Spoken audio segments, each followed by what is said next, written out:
Yo, D-Lo 404 here. I want to talk a little bit about this upcoming, or this kicked around bout with Tyson Fury and Deontay Wilder. You know, I've been seeing a lot of videos and reading a lot of articles where, you know, they're talking like the fighters in heavy negotiations, pretty close to being made. Don't know how much I believe the pretty close to being made part, because we heard that same thing from Eddie Hearn about how close the AJ Wilder fight was, like 70%, so forth and so on. It was like, yeah, we were 70% full of shit is what Eddie Hearn was. But you know, about the, I mean, I'm hopeful that the fight really gonna happen. You know, because for one, I don't want Wilder sitting around the rest of the year not fighting anyone. I don't mind if he fight Brazil. I don't really care about that fight, but if that's what he has to do, if it's mandatory, I mean, yeah, go ahead and, you know, knock him out and move on. You know, like anybody else, my only gripe about the Brazil fight is, as soon as he knocks out Brazil, they're gonna say, yeah, he's fighting AJ leftovers. You know, that's the thing. I don't really want to hear that.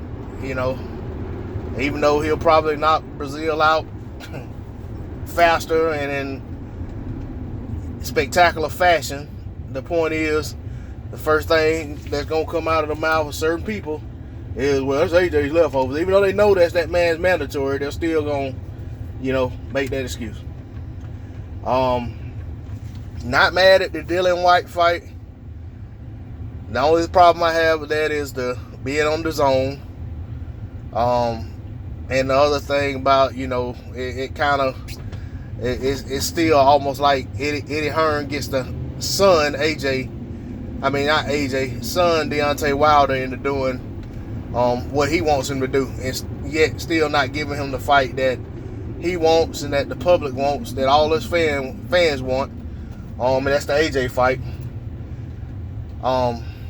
You know, so I'm not mad at that fight if it happens.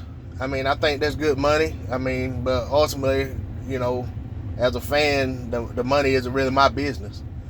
But I totally can appreciate that fight, you know, because, you know, Dillian White has a little momentum. Do I think he's gonna you know, give Deontay a real challenge? I don't think so. Maybe for a couple rounds. Just because he's kind of awkward too. But you know, but I really do think that if he can't get the AJ fight, the best fight that he can make is the Tyson Fury fight. And I'm one of those who really, yeah, I wish Tyson Fury, you know, had a couple more fights under his belt and really looked good. I mean, I'm hoping he looks great in this next fight. He comes out serious and don't come out trying to make a man porn like he did against the Sophia guy. But you know what I really want to see happen is I really want Fury to come out and really you know, really you know, make a splash. You know, really look good. I mean, he has all the motivation in the world to want to go out there and really look good with his Wilder fight pending. So, you know, I'm hopeful that he goes out there and makes Pianetti, or whatever his name is, you know, beats him, you know, in spectacular fashion. Just a second, I'm gonna have to pause the video. Okay, so like I was saying, you know, I hope he beats Pianetti in spectacular fashion, and you know, make the anticipation for the Wilder fight that much greater.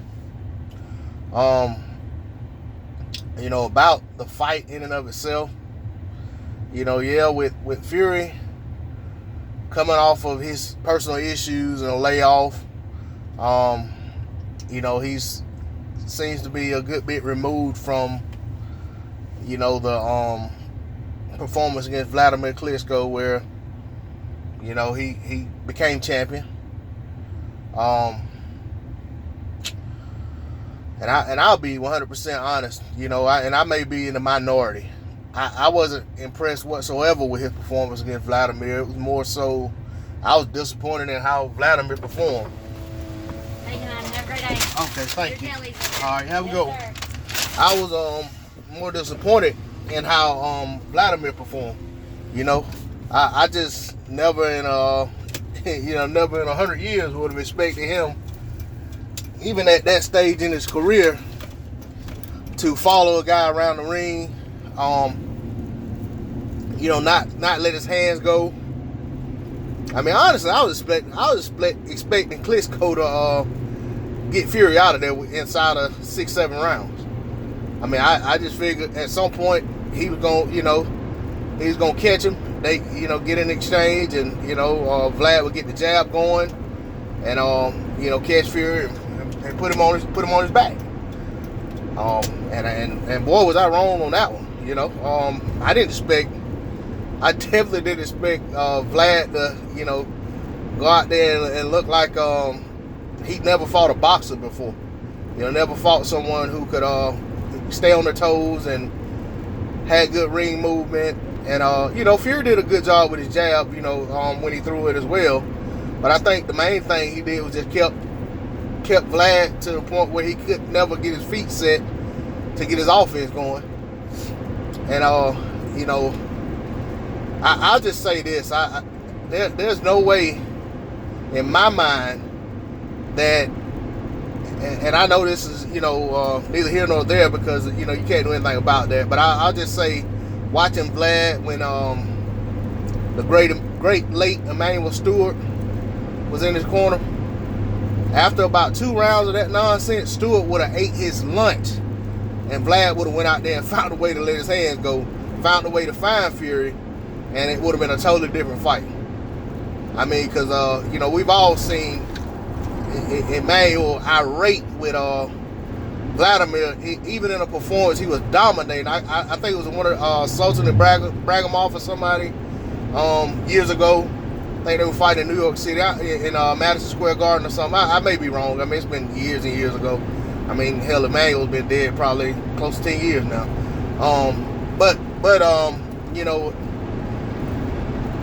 In that fight, Vlad was completely dominating the fight, and Emmanuel Stewart was irate with him because he felt like Vlad was happy just outboxing the guy, happy just boxing his way to a decision, and he's a little cautious. Maybe he respected the guy's power, I don't know, but Emmanuel was having a fit because he wanted Vladimir to go out there and knock the guy out. Like Emmanuel was like, man, I got something else I need to do tonight. Go ahead and knock this guy out and let's get out of here. That was kind of the attitude that it seemed Emmanuel had. And I mean, I love that in him. Emmanuel was a fan of the knockouts. I think that's one thing I liked about him. He was always, he always wanted exciting fights. He wanted to see the knockouts. I mean, yeah, you can't always knock guys out, but I like that about Emmanuel. I think he was a hell of a coach. But back to Tyson Fury, I'll kind of be all over the place a little bit, but back to Tyson Fury, like I said, I take my hat off to him for getting that win. I mean, yeah, he had to go out there and do a lot of things right to make that win happen. So I mean, I give him credit. Like I said, it's just I was just so disappointed in Vladimir, and I'm not gonna lie. I mean, I was one of the people who was a huge fan of both Klitschko's, Vitaly more so than Vladimir, just because I like Vitaly's temperament, and I felt like Vitaly was a seek and destroy type guy, where Vladimir kind of played it cautious more. Even I felt like, I mean, for good reason. The guy had been knocked out several times, so I mean, I understand he had to he had to protect his chin, and he had to make sure that he could take guys' punches before he just totally let his hands go. And while Vitaly seemed to have an indestructible chin, and only time I've ever seen him off his feet is when he tripped over his own feet and fell when he was fighting Thomas Adamek. So But like I said, so I mean, I like the Klitschko, all the respect in the world away. Vitaly took all that time, almost 4 years off, came back like a boss, and made Samuel Peter quit on his stool. First fight back, took his title back. And it's funny that I thought about that because, that's the kind of performance that, these other guys that take all this time off probably think they could come back and do. Maybe that's what Vladimir was thinking when he went straight into that Joshua fight. And I mean, and honestly, he could have beat AJ. I think his rust is what caused him not to win that fight, and also that his mentality of not wanting to really let his hand go because he's cautious of that chin. When he had AJ hurt, he should have got him out of there. He could have, would have, and should have got him out of there. And I think if that had been Vitaly in there, AJ would have. We wouldn't be talking about AJ today. Not in the terms that we have to talk about him as this unified champion, this cash cow of the heavyweight division. I mean, maybe he'd still be getting big money, but he wouldn't be known as the guy.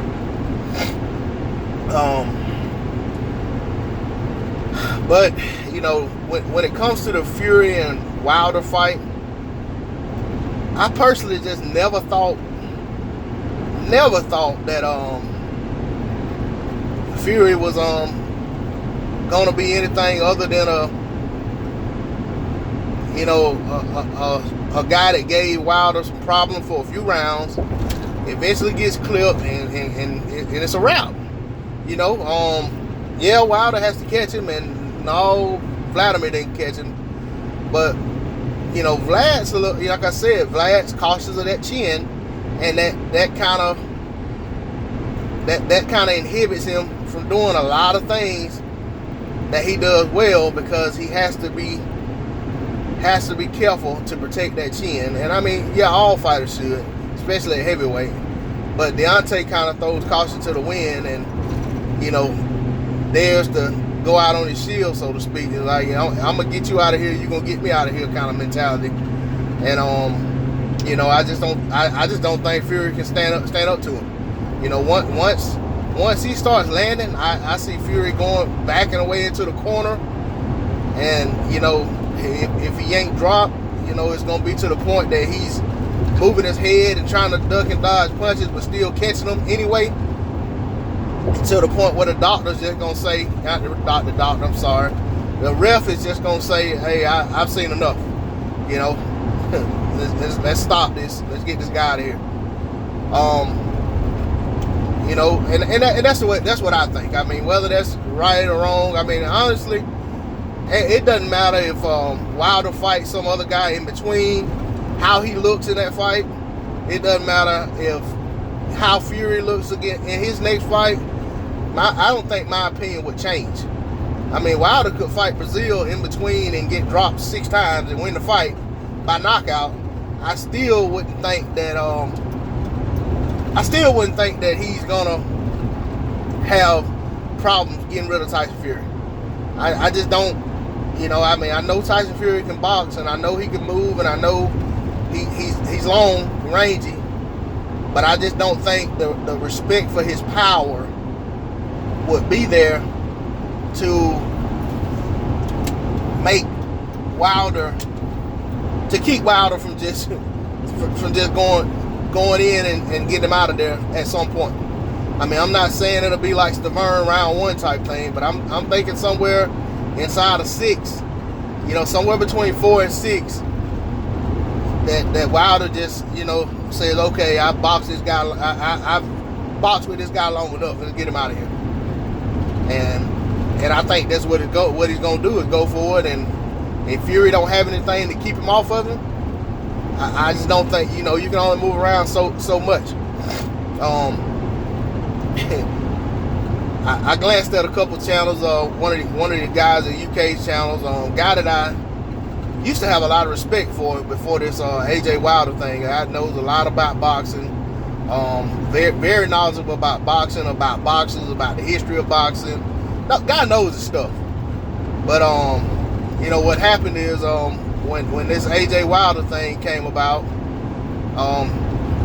he decided, you know, he's gonna ride with AJ to the end, and he pleads ignorance on a lot of things because it's AJ.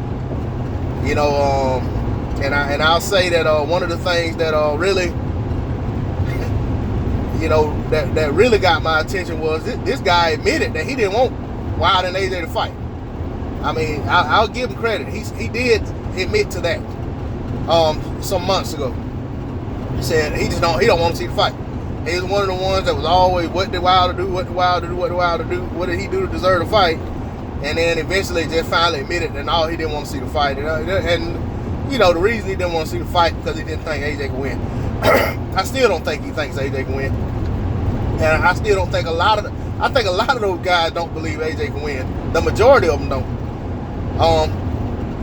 But to my point of bringing that up is on the video, you know, the guy talking about Sophia, you know, Tyson Fury gets a fight with Sophia, and you know, this, that, and the other, and it's like, hey, listen, Tyson Fury don't need to be worried about Sophia. Tyson Fury gonna have to worry about Irene, because as soon, I don't care how well he does in that fight, I don't care if he wins 5 straight rounds, as soon as Deontay connects with something solid, it's gonna be good night Irene. So it's gonna be good night Irene, and he can dream about Sophia, and he can wake up, you know, weeks later with a full beard and a bedpan, wondering how the hell he got there. But I think when they do the weigh-in, and if they both hold the belt at the weigh-in and take pictures, that's about as close as Tyson Fury is gonna get to that green strap. I can't see him getting out of that fight on his feet. I mean, and that's my opinion. You know, respect it or check it. You know, if somebody feel differently, they entitled to feel how they want to feel. If they totally disagree, I know a lot of guys are high on Tyson Fury. If they disagree, I totally understand that. I mean, you see what you see, I see what I see. But I'm telling you, in my opinion, and it ain't, you know, I mean, what I feel is my educated opinion, I can't see Tyson Fury finishing that fight on his feet. You know, at some point, he gets caught, and at some point, he's on his back. And if he gets up, he's going back down on his back. You know, I think Tyson has a lot of heart. I think he has good skills. I just think he's in over his head, and I don't think it has anything to do with how long he's been off, his personal issues, any of that stuff. I personally see this fight. It may not. I'll just be honest. I see this fight going the same way it would have went had it happened when, you know, after he got in the ring, pretending he wanted to fight Wilder. I mean, they probably did want to fight him. I shouldn't say pretend, but I still say I see the fight going today the same way it would have went back then. I never thought he was going to be much of a challenge for Wilder. You know? And, I mean, does that have a little bit to do with what I seen in the Steve Cunningham fight? Yeah, but I watched a lot of Tyson Fury fights. You know, Cunningham's the one I seen dropping badly. And he was never a cruiserweight with huge power. And, you know, but that's not the only reason. I've seen a lot of Tyson Fury fights, and a lot of, you know, Tyson Fury, he's always played in the ring. You know, he has good footwork and, you know, good mechanics, and he's a talented fighter. But he's always been kind of clumsy in the ring as well. And I just don't see what a lot of people see is Tyson as some type world beater. You know, I just don't see. I can't envision him beating Deontay Wilder. I'm sorry. So, like I said, they can talk about Sophia, and this, that, and the other. Like I said, Wilder connection is gonna be good night Irene. And on that, I'm out.